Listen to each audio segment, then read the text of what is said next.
Good day, gentlemen. Dirk here with the MGTOW solution. There's a new organization being formed called the Society for Men's Freedom, and I want to talk about it partly because it's already raised a little controversy, but mostly because I think it's going to prove to be a major event in the manosphere. But let me provide some background so you can understand where I'm coming from.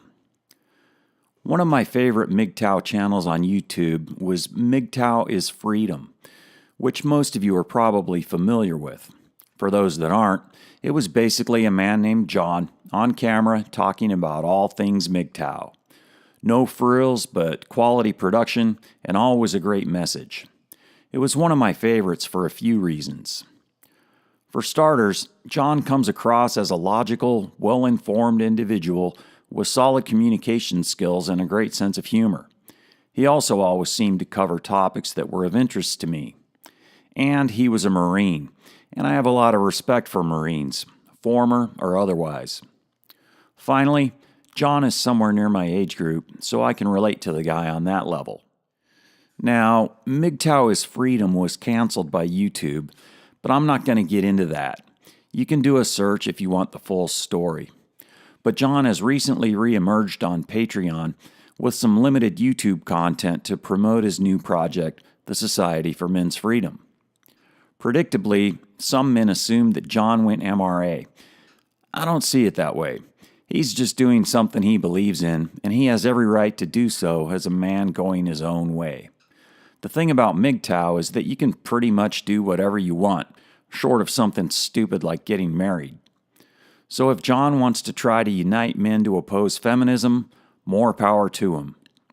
Fuck, I'll even join him. But if an individual doesn't want to get involved with something he feels doesn't fit his paradigm of what MGTOW should be, that's obviously his choice. There are already quite a few MGTOW who have joined the SMF, but that doesn't make them MRAs, and it doesn't mean they're no longer MGTOW. It just means that they want to be more engaged. Maybe they don't want to go so far as to start their own channel or something, but want to do something beyond simply watching MGTOW videos or listening to podcasts. The Society for Men's Freedom may be a good way to do that. After all, there are countless organizations for women, but very few for men. So this is a start. The question is, how many men will step up? One of the things I like about the concept is that SMF is going to take a big tent approach and will focus on issues of interest to all men, namely the damage being done by feminism. The intent isn't to change MGTOW or force people to choose between one or the other. It's more like something you can get involved with as a MGTOW, not instead of MGTOW. But let's face it, most of the MGTOW world still exists on YouTube. It's probably prudent to expand to other platforms. On Patreon, things work a little differently, and to access SMF content will require a very small membership fee of $2 a month. I understand that there's a lot of guys out there who will immediately reject the society for this reason alone, and that's fine. Go your own way. But for the men who have had their lives vastly improved through red pill philosophy and want to take action, I would suggest that $2 isn't a big deal. For the price of buying some chick a drink, you can pay your membership for 6 months. Nobody's going to pull your MGTOW badge. And nobody is asking anyone to become lobbyists or directly engage with irrational, militant feminists. I'm sure as fuck not going to sit down with Big Red for a little chat about patriarchy. But at this point, SMF is just trying to get a head count of how many men care about these issues enough to actually do something. Personally, I'm getting tired of seeing young men getting screwed over by the feminocracy. Plus, I have a son and 2 grandsons, so there's a part of me that wants to do something. That's why I started this channel, and that's why I'm getting involved with SMF. So far, all I've done is joined and posted a few comments, and that may be as far as I go, but I at least want to be counted as a man who believes feminism has gone way too far and is willing to say so. I'd encourage you to check it out, if for no other reason than to hear what John has to say. The idea has a lot of potential, but only if men are willing to put aside their differences and focus on what we have in common. And the thing we have in common is that we're all targets for feminists.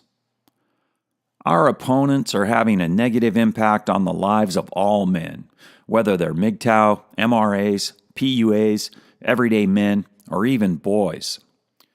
Things are getting worse every day, and the downward spiral isn't going to stop if our activities are limited to watching it all as passive observers. Again, you have every right to do that, but if you want to start contributing, here's your chance. A good place to start would be the video Pouty Princess, linked in the comments section. It provides a great explanation as to why women have become so difficult. It's easily explained when you look at the history. And the full video is on YouTube, so you can get a little insight into what the SMF is all about right here. Hit that link and check it out, then decide whether or not this is something you want to get involved with. I have no idea how many men are MGTOW in the U.S., but I would venture to guess that it's less than 1%. The other 99%, or whatever, are also getting slammed by feminists simply for being men. And this will be a resource for those that aren't familiar with red pill philosophy. It'll expose them to MGTOW ideas, and I have no doubt that many of them will find those ideas to be a good solution for them. But it isn't about recruiting. It's about helping other men, many of whom are still trapped in the blue pill world, unaware that there's a way out. Obviously, making any kind of a dent in the feminocracy will take time, but if a man discovers MGTOW through the Society for Men's Freedom, that'll be of immediate benefit to that man. And it'll deprive one more narcissistic female of her resource provider, her disposable utility. Those are two pretty big achievements in my book. Anyway, think about it. I appreciate you listening, and until next time, have a great day.